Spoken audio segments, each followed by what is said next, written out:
A Mars orbiter, a moon landing, and a solar observatory. It's been a landmark decade for India's space program. This story of big national dreams, Isro's frugal engineering, and now a holistic space policy has inspired close to 200 startups.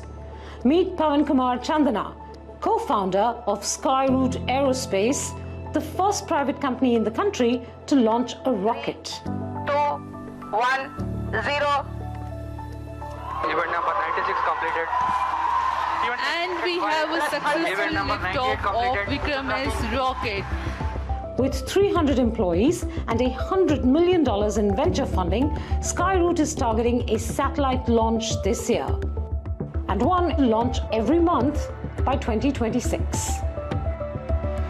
Standing where you are today, against what is the actual Vikram 1, how long will it take for you to get to, let's say, even 10% of the satellite launch market globally? So see, it's too early to judge the numbers, but 3 to 5 years is, I think, before doable. The decade is over. It's doable, It's doable. Yes. India ranks 5th worldwide in orbital launches, far behind US and China. To narrow the gap, the government has rolled out policies to boost private participation and foreign investment. Chandana says India could catch up in under a decade. Because we have essentially all the ingredients in India to build like world-class companies. Such as? Like one is infrastructure, we have like a phenomenal manufacturing ecosystem in India. Like even like launch pads, we have very important infrastructure. Our geography for launching is very good from India, right? And we have like several huge manufacturing ecosystem, like several hundreds of... Thanks to Isro. Thanks to Isro, because they have developed it for last 60 years, 6 decades or so. And today we are able to do what we are doing because Isro built an ecosystem for the last 60 years. Do you think that at this point, given where the private space sector is in India, that every successive government, irrespective of which party is in power, can only help it grow?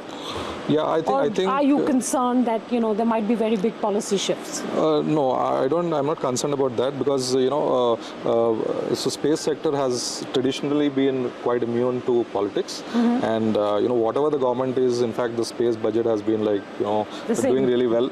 No, it's been growing. So whether it is sufficient or not is a different debate, but it's been like decently growing.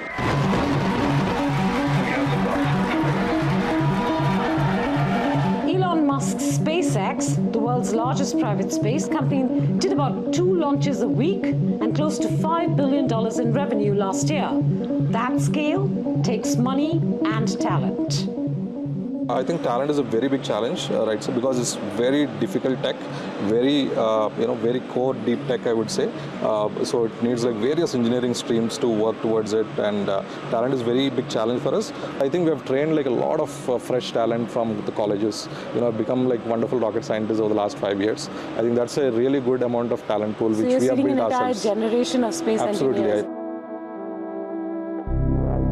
Even if Skyroot was to successfully launch India's first private orbital mission this year, the country will be at least 5 years behind China, which sent its first privately developed rocket into orbit in 2019 and ramped up to 12 launches last year. It's going to take more than rocket science for India to get there.